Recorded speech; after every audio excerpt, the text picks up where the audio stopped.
C'est indispensable d'être éloquent parce qu'aujourd'hui, on a une multitude de champions. Un tas de mecs experts, mais on n'a pas de leader.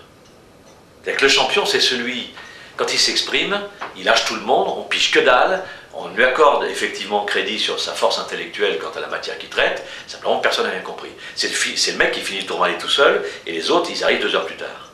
Bon. Ça, on a plein de mecs comme ça dans l'entreprise. En revanche, ce qu'on n'a pas, c'est des leaders. Et le leader, il est dans l'éloquence. C'est réservé aux managers, c'est réservé aux consultants, même les gens qui font de l'audit.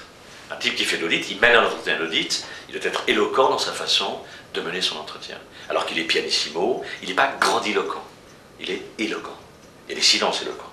Donc l'éloquence, ce n'est pas le fait de faire du bruit, l'éloquence, c'est le fait d'être clair et d'impacter sans demander aucun effort au public qui a écouté ça. Ce qui fait que le public rentre dans l'action avec beaucoup de facilité. C'est-à-dire que parler en public, c'est créer une valeur ajoutée dans le mental des gens. C'est bouger des mentalités. Le premier conseil, c'est sur le regard. La matière première d'un orateur, c'est son public. Et par conséquent, logiquement, le premier instrument qui va faire naître le discours dans son cerveau, c'est le regard qu'il a sur le public. Le public, c'est le stimulant, et le cerveau de l'orateur, c'est le stimulé. Et parler en public n'est pas dire ce qu'on a prévu de dire, mais aller au-delà grâce au public. Ça veut dire que le premier instrument, le premier outil à utiliser pour un orateur, c'est son regard. Trop d'orateurs rompent le regard constamment à la moindre incertitude dans le cerveau. Ils vont chercher sur la moquette ou au plafond un truc adapté au public qui est en face d'eux et qui ne regarde plus. Par conséquent, ils vont tomber à côté. Tenir le regard, ne pas rompre le combat à la moindre incertitude. Faire confiance dans son public. Le deuxième conseil, c'est écouter votre voix. On n'a aucune culture en France sur la voix. Personne n'allait au cours de musique au lycée, et quand on y allait, c'était le bordel. Par conséquent, la culture française de l'oral a totalement éliminé tout ce qui était musical. Il faut réapprendre à écouter sa voix.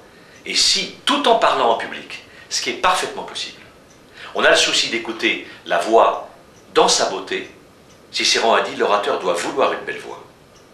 Donc il faut vouloir une belle voix. Et pour ça, il faut commencer par l'écouter. Et si on l'écoute, on peut la rectifier.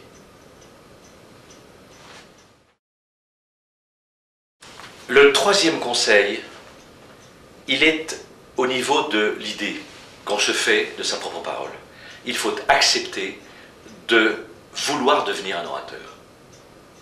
Très souvent en France, l'art oratoire est taxé d'être l'art du beau parleur, de l'avocat, donc du menteur, donc d'un mec suspect, parce que les avocats ils subissent comme les comédiens et les politiques le procès de tous les Français d'être des gens malhonnêtes, parce que justement c'est des pros du verbe. Il faut donc que tous les gens qui veulent mieux parler en public acceptent de se dire « je veux devenir un orateur ».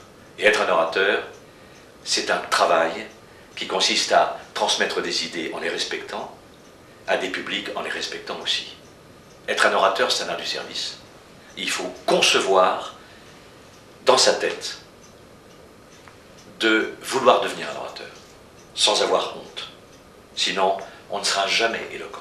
Il faut se donner le droit de l'être, et pour cela, il faut aller contre l'inconscient collectif français qui condamne la parole en public de manière générale.